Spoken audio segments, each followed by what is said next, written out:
Kita sekarang berada di Kongsen, Kongko Seni, Lingkung Seni Kampung Semar. Ini bersama Pak Gatot Eko Cahyono. Kita akan bicara tentang karikatur dan kartun. Ini dua konsep yang mungkin mirip-mirip tapi sebetulnya ada berbeda. Saya ingin juga bincang-bincang bahwa ini suatu bentuk kecerdasan dalam wujud rupa, gambar. Mungkin tanpa kata, tapi membuat orang bisa tersengat, bisa juga kena sedikit sentilan, bahkan juga bisa tersenyum karena kritikannya atau yang disampaikan lucu. Pak Gatot, ya. Ini kalau kita bincang-bincang tentang masalah kartun dan karikatur ya Pak ya. Nah ini Pak Gatot punya banyak pengalaman. Pak Gatot sendiri ini kartunis, juga karikaturis yang ada di Suara Pembaruan dan di berbagai media. Pak Gatot, menurut Pak Gatot ini di Indonesia kira-kira perkembangan kartun dan karikatur ini gimana Pak? Terima kasih Pak Kris.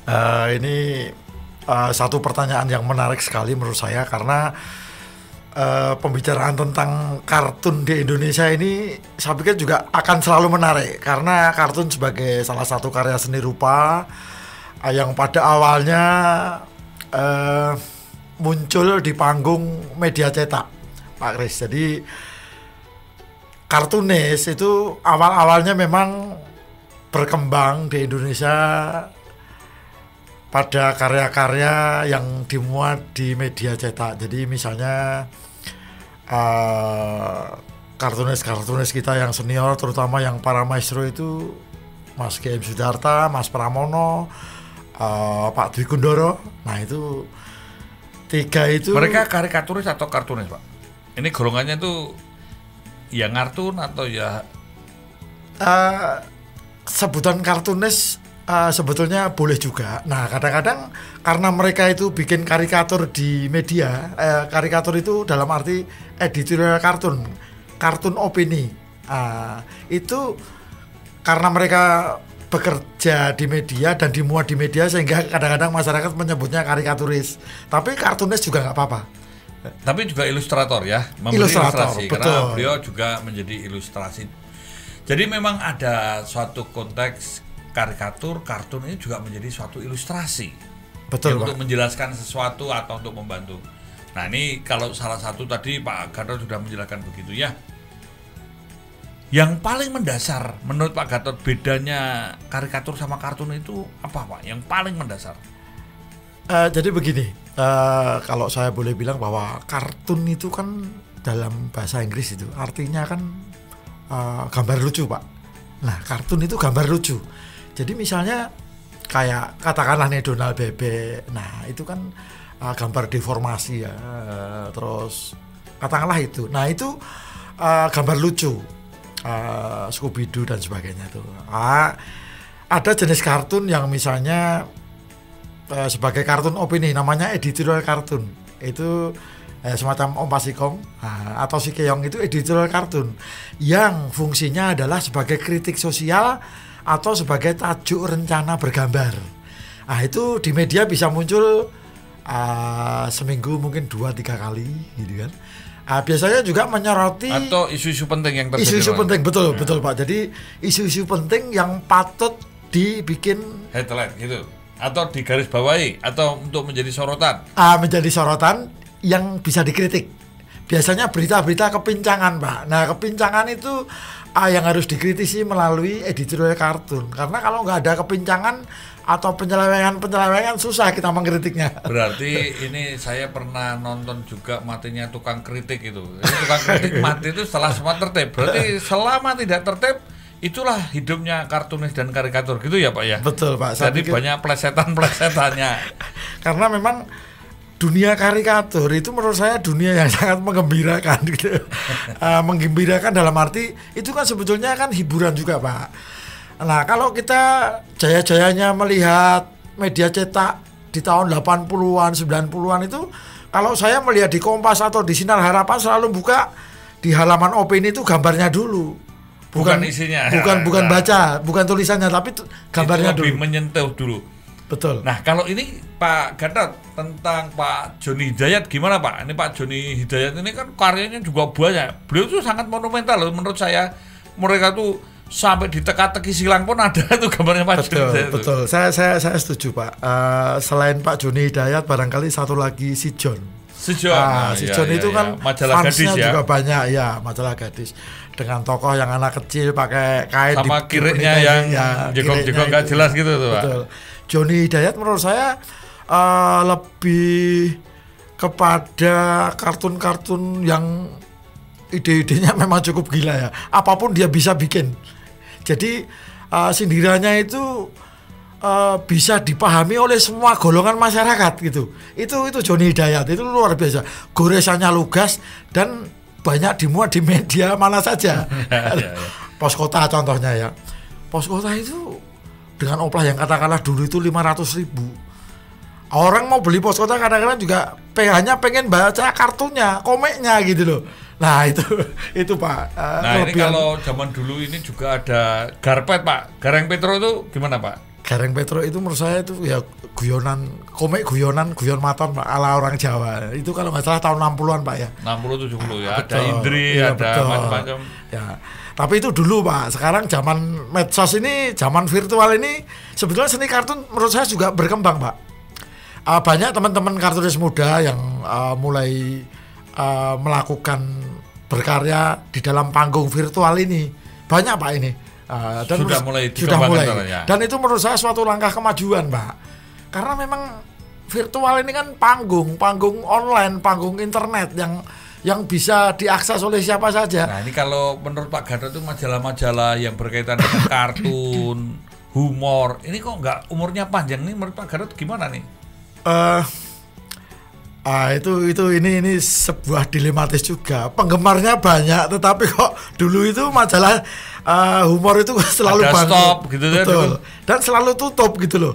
Nah, ini perlu penelitian menurut saya. Karena apa? Penggemar kartun itu banyak, penggemar guyonan itu juga banyak, Pak. Tapi kenapa nggak selalu berumur panjang gitu ya? Cuman memang sampai saat ini saya lihat di Kompas ya, di rubrik Kompas Minggu di halaman santai itu ya. Atau yang punya duit tidak senang guyon Pak. Atau yang menjadi pelanggan-pelanggan itu mereka serius-serius semua. Nah, sehingga yang laku yang serius, yang nah, guyon ditinggalkan. Ada salah satu alasan Pak, ini di redaksional di salah satu koran itu banyak alasannya begini. Kenapa rubrik-rubrik kartun, karikatur yang lucu-lucu yang kiriman dari umum itu pada ditutup, rubriknya dihilangkan? Salah satu alasannya bahwa itu adalah mengurangi ruang kos cetak koran. Iya, karena apa? Atau kalau guyon dianggap dagelan itu rendahan atau dianggap koplak-koplaan gitu gimana Pak? Saya pikir enggak Pak, tapi karena begitu dimuat kan yang membuat karya harus dikasih honor. Nah itu koran kan keberatan itu Pak. Makanya banyak rubrik yang ditutup. Nah, padahal kartunis sama karikatur itu kadang-kadang lebih banyak honor dari nempel-nempel di koran-koran gitu loh. Betul. Ada salah satu teman kita yang namanya Sudi Purwono itu itu beliau ini bukan bekerja di Salto Media waktu itu, tetapi dia karyanya bisa ada di mana-mana, freelance. Jadi memang orangnya ubet kreatif gitu. Di Kompas ada, di majalah ini ada, di Pembaruan ada gitu. Ya, bisa diecer sebar-sebar gitu ya. Ini kan. Ya. Nah, tapi sekarang gini Pak Gatot, ketika sekarang era digital dan sudah ada cara-cara media sosial, saya kira panggungnya lebih banyak. Tapi sekarang yang memberi honor nggak ada tuh gimana nih Pak? Nah itulah ini kan satu tantangan. Ini betul seperti Pak Kris bilang bahwa panggung di medsos ini siapapun bisa bikin kartun bahkan sebanyak-banyaknya ya kan Pak. Tetapi bagaimana bisa untuk istilahnya sebagai periuk. Nah ini tantangan menurut saya kepada para kartunis ya. Bagaimana kita berkarya di media online tetapi juga bisa sebagai katakanlah cari uang ya. Tapi ini kan tidak gampang Pak, jadi perlu rintisan, perlu perjuangan gitu ya. Perlu jaringan juga. Perlu atau jaringan teman, betul. Atau apa ya betul. Begitu.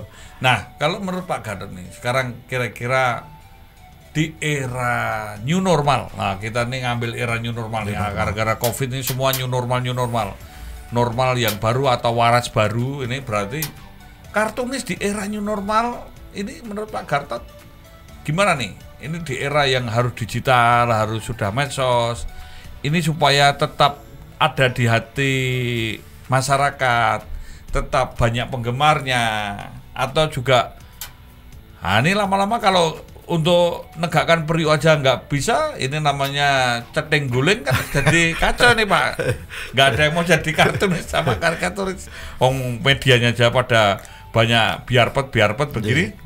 Betul Pak, betul seperti yang dikatakan Pak Kris. Makanya kartunis ini memang harus kerja keras dan kerja cerdas.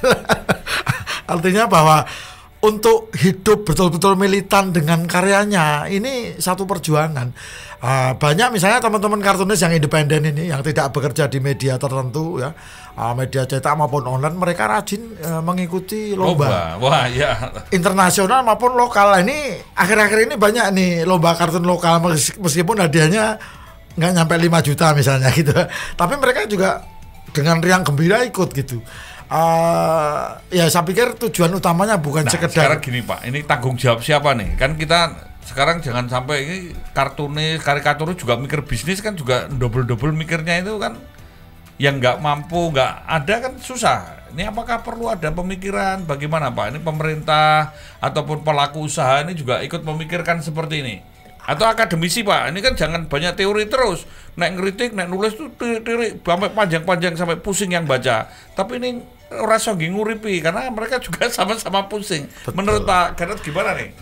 Memang gini Pak, lulusan akademis juga begitu lulus belum bisa menjamin bahwa dia kerja di lapangan bisa berkualitas ya Pak ya karyanya. Karena istilahnya belum tentu apa yang diajarkan di akademis bisa match di lapangan. Itu satu. Yang kedua, saya pikir untuk menyiasati atau membantu para kartunis bisa berkarya optimal, saya pikir perlu diajak kerjasama. Misalnya katakanlah nih, ini di kantor Pak Kris ini, di Korlantas ini, atau di bank-bank atau di Deknas lah katakanlah, kan ada pelajaran online kepada murid misalnya. Nah, dengan gambar itu kan sebuah bahasa yang sangat bagus. Karena begini Pak Kris, gambar itu lebih mudah dipahami. Ya, lebih mudah dimengerti gitu dan ya. Menarik Pak, iya kan? Nah, ini saya pikir para kartunis juga merupakan sebagai tantangan berat bahwa seni film kartun ini di Indonesia menurut saya jalannya seperti siput, sangat lamban sekali perkembangannya. Waktu itu hanya Mas Dwikun yang bisa mencoba membuat seni kartun. Saya pikir ini perlu dilanjutkan dengan yang muda-muda. Tapi saya lihat dulu di Jogja ada semacam production house namanya Bening, tetapi kok sekarang kok sudah tutup ya. Oh gitu, saya kira sudah tutup Pak. Saya kira dari Bening jadi budak. Padahal saya lihat betul CD-ROM-nya itu yang berisi cerita-cerita rakyat, misalnya kayak bawang merah, bawang putih, terus Timur Mas, Kancil Nyolong Timun. Dan mereka itu berproduksi Pak, dijual Pak. Saya karyanya juga bagus tahu, loh Pak. Ini juga banyak, tapi kok kayaknya juga memang sekarang tidak muncul lagi. Ini yang perlu kita pikirkan. Jadi memang dialog ini tidak mencari solusi, bukan menjadi solusi, tapi setidaknya mulai membahas bahwa kartun, karikaturus itu menjadi bagian untuk mencerdaskan kehidupan bangsa. Tanggung jawab kita bersama untuk tetap dapat hidup, tumbuh dan berkembang.